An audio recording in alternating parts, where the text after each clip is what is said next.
اعوذ باللہ من الشیطان الرجیم، بسم اللہ الرحمن الرحیم۔ اللہ کے نام سے شروع کرتا ہوں جو بڑا مہربان اور نہایت رحم کرنے والا ہے۔ معزز سامعین، دنیا کی تاریخ میں بہت سے ایسے بادشاہ اور فرعون گزرے ہیں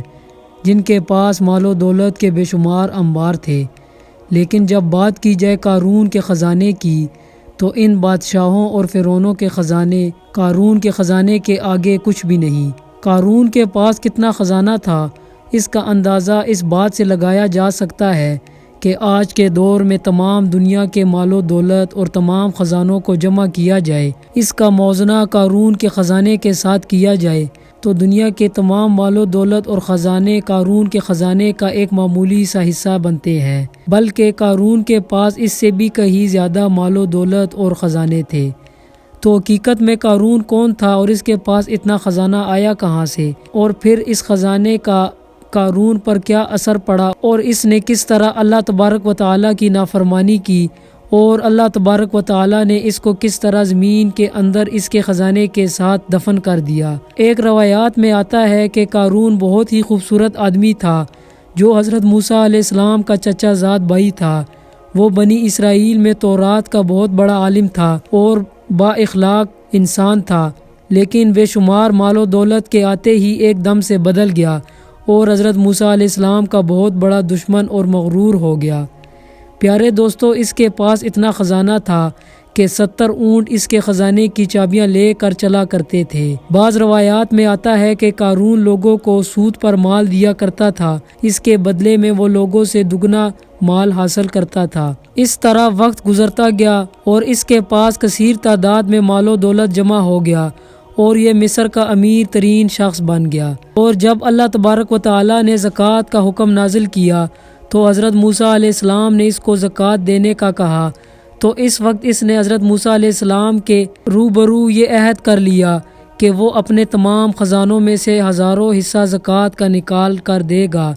مگر جب اس نے مال کا حساب لگایا تو یہ ایک بہت بڑی رقم بنتی تھی۔ یہ دیکھ کر قارون پر ایک دم سے لالچ اور کنجوسی کا بھوت سوار ہو گیا، اور نہ صرف خود اس نے زکوٰۃ کا انکار کیا بلکہ بنی اسرائیل کے لوگوں کو بہکانے لگا، اور بنی اسرائیل کے لوگوں کو کہنے لگا، حضرت موسیٰ علیہ السلام زکوٰۃ کے بہانے سے تم لوگوں کا مال ہتھیانا چاہتے ہیں اور تمہارے مال و دولت پر قبضہ کرنا چاہتے ہیں۔ اس طرح اس بدبخت نے بنی اسرائیل کے لوگوں کو حضرت موسیٰ علیہ السلام کے خلاف بھڑکانا شروع کر دیا، یہاں تک کہ حضرت موسیٰ علیہ السلام سے لوگوں کو دور کرنے کے لیے اس بدبخت نے یہ چال چلی کہ ایک عورت کو بہت زیادہ مال و دولت دے کر اس بات پر آمادہ کیا کہ حضرت موسیٰ علیہ السلام پر بدکاری کا الزام لگایا جائے۔ چنانچہ حضرت موسیٰ علیہ السلام ایک مقام پر کھڑے ہو کر بیان فرما رہے تھے کہ قارون نے حضرت موسیٰ علیہ السلام کو ٹوکا اور حضرت موسیٰ علیہ السلام سے کہنے لگا کہ آپ نے فلاں عورت کے ساتھ بدکاری کی ہے، تو اس وقت حضرت موسیٰ علیہ السلام نے ارشاد فرمایا کہ اس عورت کو میرے سامنے لاؤ۔ چنانچہ اس عورت کو حضرت موسیٰ علیہ السلام کی بارگاہ میں بلایا گیا تو حضرت موسیٰ علیہ السلام نے ارشاد فرمایا کہ اے عورت، تجھے اس پاک ذات کی قسم جس نے بنی اسرائیل کے لیے دریا کے اندر سے راستہ نکالا اور بنی اسرائیل والوں کو سلامتی کے ساتھ اس دریا سے پار کر ڈالا اور فرعون سے نجات بخشی، سچ سچ بتا کہ واقعہ کیا ہے۔ حضرت موسیٰ علیہ السلام کے جلال سے عورت کانپنے لگی اور اس نے بڑے مجمع میں صاف صاف کہہ دیا کہ اللہ تبارک و تعالیٰ کے نبی، مجھے قارون نے کثیر دولت دے کر آپ پر بہتان لگانے کے لیے آمادہ کیا ہے۔ اس وقت حضرت موسیٰ علیہ السلام کی آنکھوں میں آنسو آ گئے اور آپ اللہ تبارک و تعالیٰ کی بارگاہ میں سجدہ شکر کے لیے گر گئے اور یہ دعا مانگنے لگے، یا رب العالمین، قارون پر اپنا قہر و غضب نازل فرما۔ اس دعا کے بعد حضرت موسیٰ علیہ السلام نے مجمع میں یہ ارشاد فرمایا کہ جو کوئی قارون کا ساتھی ہے وہ قارون کے ساتھ کھڑا رہے، اور جو میرا ساتھی ہے وہ قارون سے جدا ہو جائے۔ چنانچہ اس وقت 2 افراد قارون کے ساتھ کھڑے رہے، باقی تمام بنی اسرائیل والے قارون سے الگ ہو گئے، اور حضرت موسیٰ علیہ السلام نے زمین کو حکم دیا کہ اے زمین، تو اس کو پکڑ لے، تو اس وقت قارون ایک دم زمین کے اندر دھس گیا۔ پھر دوبارہ حضرت موسیٰ علیہ السلام نے زمین سے یہی حکم ارشاد فرمایا تو قارون کمر تک زمین کے اندر دھس گیا۔ یہ منظر دیکھ کر قارون رونے لگا اور التجا کرنے لگا اور اپنی رشتہ داری کے واسطے دینے لگا، مگر حضرت موسیٰ علیہ السلام نے قارون کی طرف کوئی توجہ نہیں فرمائی، یہاں تک کہ یہ بدبخت مکمل طور پر زمین کے اندر دھس گیا۔